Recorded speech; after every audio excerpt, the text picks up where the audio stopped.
Okay, business technology students, this is the audio video for chapter 2, section 2. And so I started at the business tech classroom main page. I'm going into classwork and I'll use the drop down, which might appear on the left hand side for you. Going into chapter 2. And if you scroll down, you can get to the e-text if you'd like to follow along. So we have the e-text for chapter 2, section 2, which is about economic conditions change. So we'll scroll to get to that. Remember, in chapter 1, we talked about how we measure the different ways that we measure our economy, and you did the assessment questions.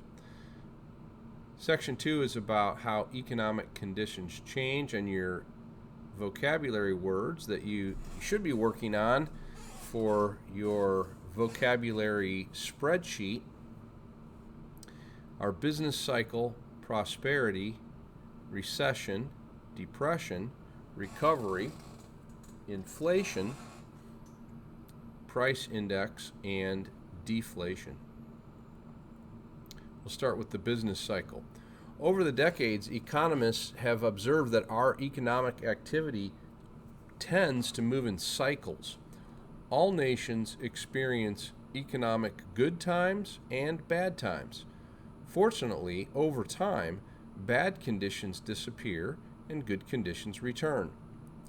Looking at the economic challenges during the history of the United States shows a pattern of good times to bad times and back to good times.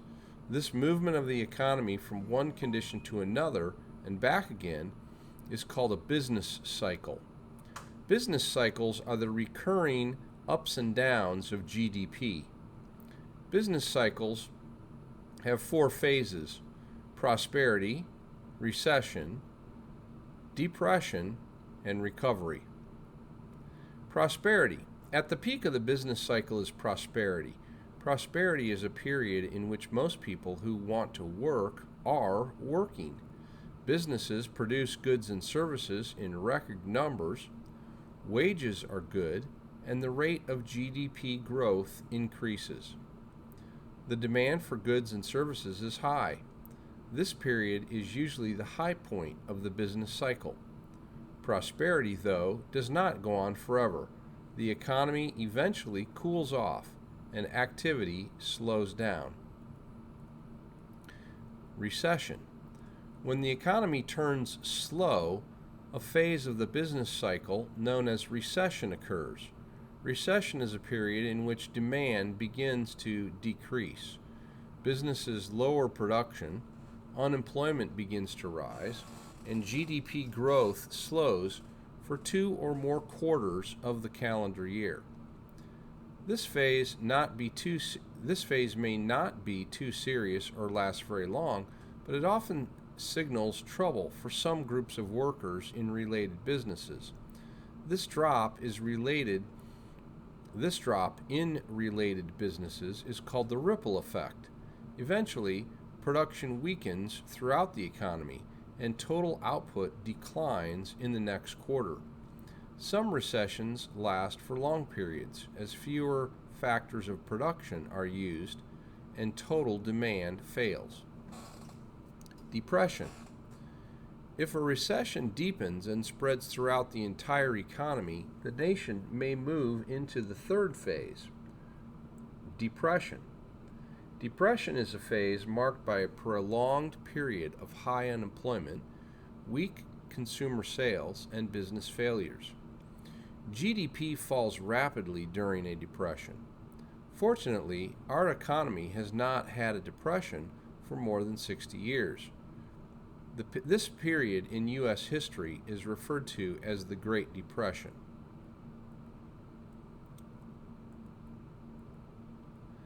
Approximately 25% of the U.S. labor force was unemployed. Many people could not afford to satisfy even their basic needs. Now, a note on this, because the book is a lot older, this does not include the situation we're in now with the COVID disease and pandemic. It has caused us to go into a recession, and if it lasts for another month or two, will be referred to as a depression.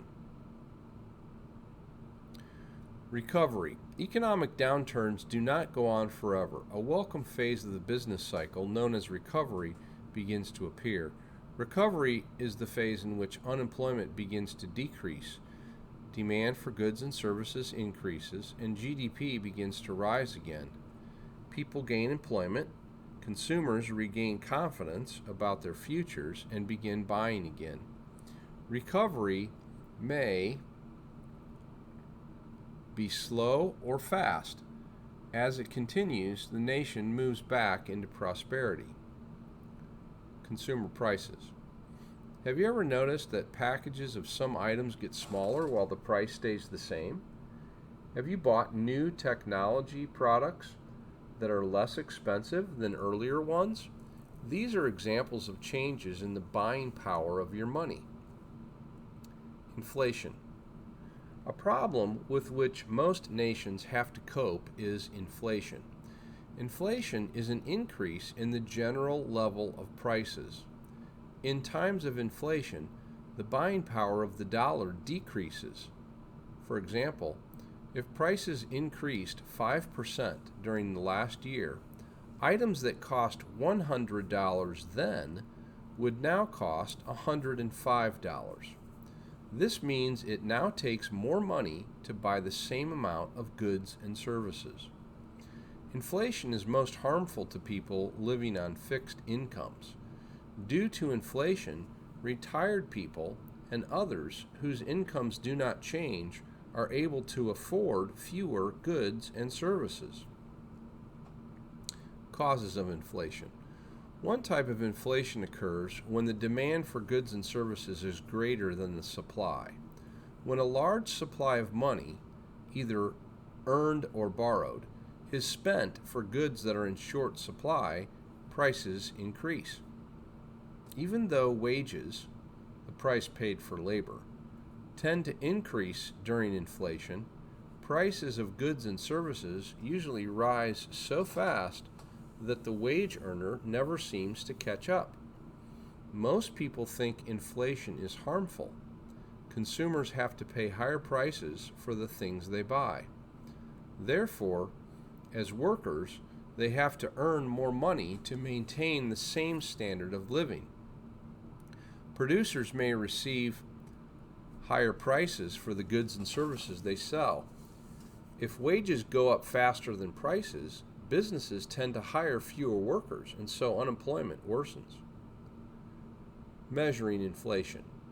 Inflation rates vary. During the late 50s and 60s, the annual inflation rate in the United States was in the 1 to 3% range. During the late 1970s and early 80s, the cost of living increased 10 to 12% annually. Mild inflation, perhaps 2 or 3% a year, can actually stimulate economic growth. During a mildly inflationary period, wages often rise more slowly than the prices of products. The prices of the products sold are high in relation to the cost of labor. The producer makes higher profits and tends to expand production and hire more people. The newly employed workers increase spending, and the total demand in an economy increases. In the United States, one of the most watched measures of inflation is called the Consumer Price Index. A price index is a number that compares prices in one year with some earlier base year.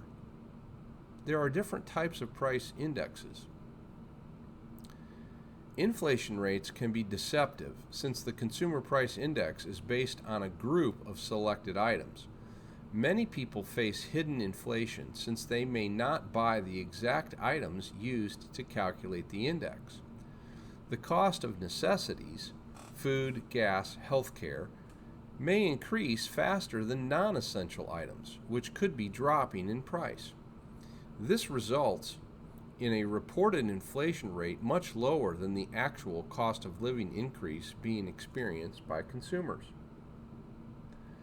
The opposite of inflation is called deflation. Deflation means a decrease in the general level of prices. It usually occurs in periods of recession and depression. Prices of products are lower, but people have less money to buy them.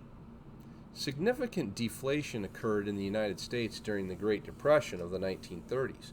Between 1929 and 1933, prices declined about 25%. Interest rates. In simple terms, interest rates represent the cost of money. Like everything else, money has a price. Interest rates have a strong influence on business activities. Companies and governments that borrow money are affected by interest rates. Higher interest rates means higher business costs. As a consumer, you are affected by interest rates. The earnings you receive as a saver or an investor reflect current interest rates. Consumers also borrow. People with poor credit ratings pay a higher interest rate than people with good credit ratings. Types of interest rates.